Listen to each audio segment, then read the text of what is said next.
రహస్య సాధనలు యూట్యూబ్ ఛానల్కు స్వాగతం. ఈ రోజున మంచిర్యాల జిల్లాకు చెందిన సదన్న అనే సాధకుడికి భేదాల సాధనలో జరిగిన అనుభవం తెలుసుకుంటాం. సాధకుడు ఈ ప్రకారంగా అతని అనుభవాలు మాకు వివరించాడు. నమస్తే గురూజీ, నా పేరు సదన్న, మంచిర్యాల జిల్లాలో నివసిస్తుంటాను. నేను మీ ద్వారా ఎలాంటి మంత్ర సాధన చేయలేదు. నేను మీ యూట్యూబ్ ఛానల్ సబ్స్క్రైబర్ని. నాకు మంత్ర సాధనలపైన ఎక్కువ ఆసక్తి. యూట్యూబ్లో వీడియోలు చూస్తున్నప్పుడు మీ ఛానల్లో ఒక సాధకుడికి కాలభైరవ స్వామి సాధనలో జరిగిన అనుభవము వీడియో చూశాను. ఆ వీడియో చూసిన తర్వాత నాకు జరిగిన భేదాల సాధనలో అనుభవాలు మీతో పంచుకోవాలి అని ఆలోచన వచ్చింది.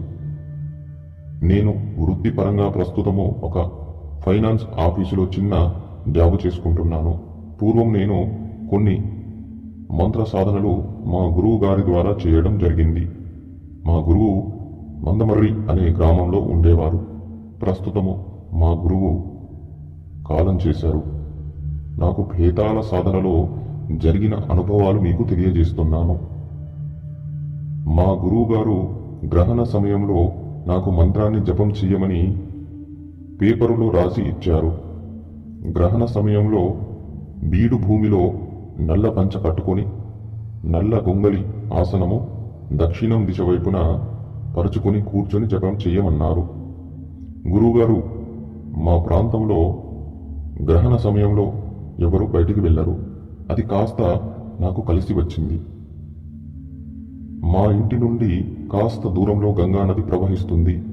ఆ ప్రాంతానికి దగ్గరలో బీడు భూమిలో కూర్చున్నాను. జపం చేయడం ప్రారంభించాను.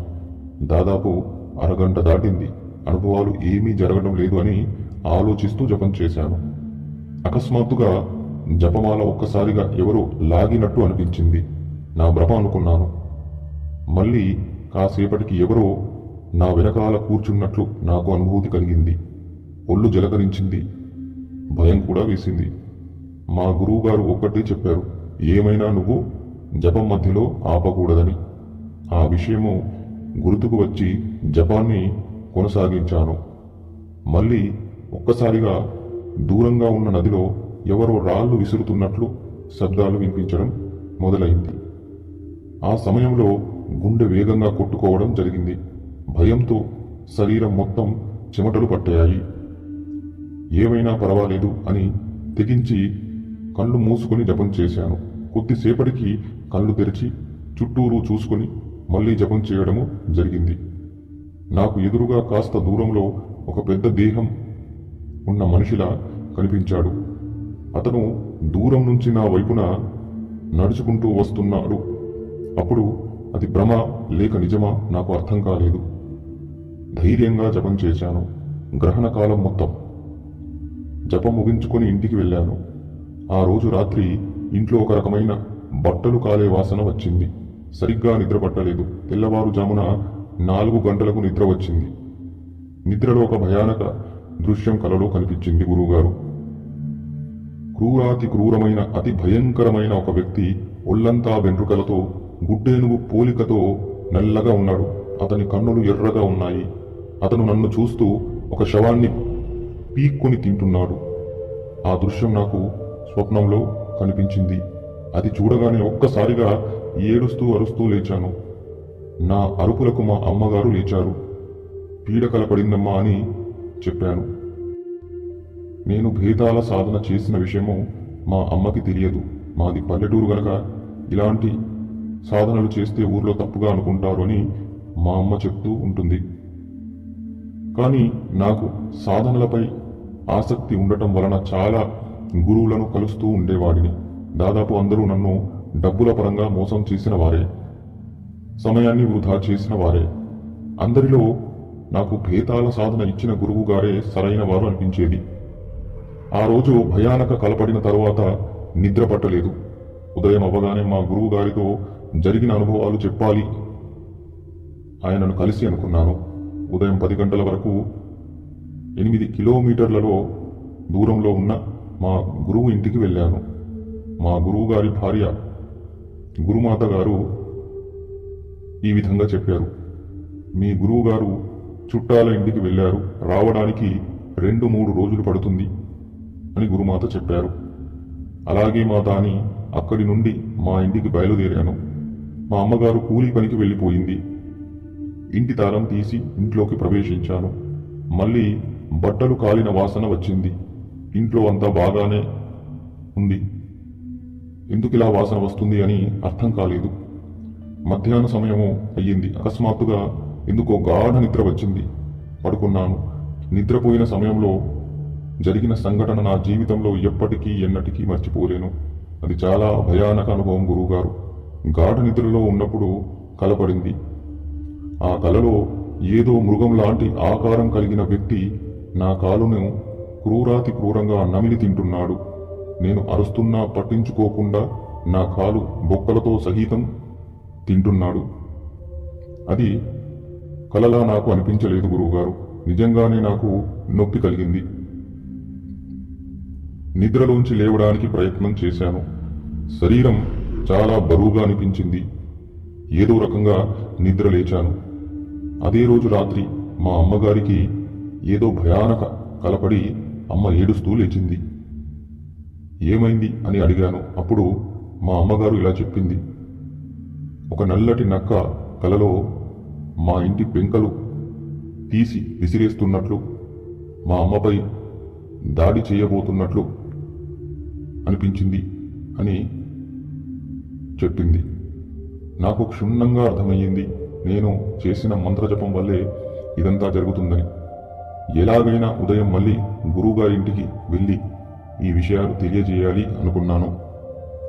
ఆ రోజు రాత్రి కూడా నిద్ర పట్టలేదు. అలాగే అమ్మకి జ్వరం కూడా వచ్చింది. ఉదయం మా గురువుగారి ఇంటికి వెళ్ళాను. దేవుడి దయ వల్ల గురువుగారు ఇంట్లోనే ఉన్నారు. జరిగిన విషయాలు అన్నీ వివరించాను. మా గురువుగారు ఈ ప్రకారంగా చెప్పారు. సదన్న, నీకు భేతాల సిద్ధి పూర్తిగా కలగలేదు. భేతాళుడికి నైవేద్యం వచ్చే ఆదివారము పెట్టు అని చెప్పారు.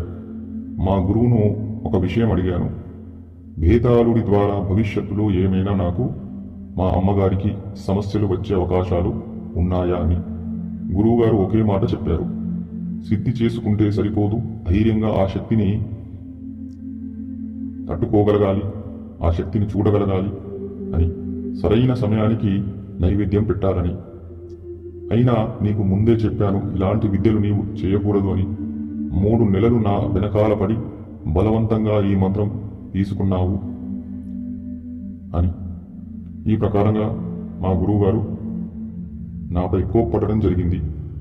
అప్పుడు నాకు తెలిసింది, అనవసరంగా ఉగ్ర సాధనలలో తలదూర్చొద్దు అని. మా గురువుగారిని వేడుకొని అడిగాను. నాకు భేదాల శక్తిని అదుపు చేసే ధైర్యం, బలం లేదు అని. ఏదైనా ఉపాయం ఇవ్వండి, నన్ను కాపాడండి గురువుగారు అని మా గురువుగారిని చాలాసేపు అడిగాను. గురువుగారు చాలా కోప్పడ్డారు. ఆ తర్వాత మా ఇంటికి వచ్చి ఇంటి బయట ఉన్న మామిడి చెట్టుకి మట్టి కుండ కట్టారు. 11 రోజులు ఈ కుండ ఇక్కడే ఉండాలి. ఇలా ఉన్నట్లయితే భేతాళుడు ఇందులో ప్రవేశిస్తాడు. ఆ తరువాత జలప్రవాహితము చెయ్యవచ్చు అని చెప్పారు. 11 రోజులు ఇంట్లో ఎవ్వరూ ఉండకూడదు అని చెప్పారు మా గురువుగారు. మామిడి చెట్టుకి కుండ కట్టేసి తంతు ప్రయోగం చేశారు. అక్కడి నుంచి మా గురువుగారు వారి ఇంటికి మమ్మల్ని తీసుకెళ్లారు. నాకు, మా అమ్మగారికి రక్షణగా ఆంజనేయ స్వామి వారి యంత్రం అనేది కట్టారు. ఆ 11 రోజులు నాకు గాని మా అమ్మగారికి గాని ఎలాంటి ఇబ్బందులు కలగలేదు. మా గురువుగారికి ఆజీవన కాలము రుణపడి ఉంటాను. 11 రోజులు అయిపోయిన తర్వాత ఆ యొక్క మట్టి కుండను నేను, మా గురువుగారు వెళ్ళి జలప్రవాహితం చేశాము. ఆ తర్వాత మా సమస్యలన్నీ తీరిపోయాయి. ఇది గురువుగారు భేతాల సాధనలో నాకు కలిగిన అనుభవాలు మరియు ఎదుర్కొన్న సమస్యలు మరియు పరీక్షలు. ఆ సంఘటన జరిగిన తరువాత కొన్ని రోజులకు నాకు అకస్మాత్తుగా ఉద్యోగం దొరికింది. నేను సాధన ప్రపంచానికి దూరం అయిపోయాను. మా గురువుగారు కూడా కొన్ని సంవత్సరాల తర్వాత కాలం చెల్లారు. పూర్తిగా ఈ సాధన ప్రపంచానికి దూరం అయిపోయాను. కానీ ఇప్పటికీ గ్రహణం పడిన రోజున నా శరీర అంగాలకు విపరీతమైన నొప్పి కలుగుతుంది. బట్టలు కాలిన వాసన కూడా వస్తుంది. ప్రస్తుతం నేను మీ ద్వారా ధనయక్షిని విద్య నేర్చుకోవాలి అనుకుంటున్నాను. నేను ధనయక్షిని సాధన చేయడానికి అర్హుడనైతే నాకు విద్య నేర్పగలరు అని సదన్న అనే సాధకుడు మాకు ఈ ప్రకారంగా లేఖ రాయడం జరిగింది. భేదాల సాధనలో జరిగిన అనుభవాలు అతను ఈ లేఖలో మనకు వివరించడం జరిగింది. ఈ సాధకుడిలా చాలా సాధకులు తొందరపాటులో భయంకరమైన శక్తుల మంత్రాలు జపించి ఇబ్బందులు పడుతూ ఉంటారు. సాధకులు ఏ సాధనలు చేసినా ముందు రక్షణ కొరకు రక్షా మంత్రాలు సిద్ధి చేసుకున్న తర్వాతే ఇతర సాధనలు చేయాలి. మీరు కూడా మీ సాధనలలో జరిగిన అనుభవాలను మాతో పంచుకోవాలి అనుకుంటే మెయిల్ ద్వారా లేదా వాట్సాప్ ద్వారా మీ అనుభవాలు లిఖితపూర్వకంగా పంపగలరు. అలాగే మా ద్వారా దశమహావిద్యల మంత్ర సాధనలు చేయాలి అనుకునే వారు, ఆసక్తి ఉన్నవారు మమ్మల్ని సంప్రదించండి. జయ మహాకాళి, జయ శ్రీ మహాకాళి.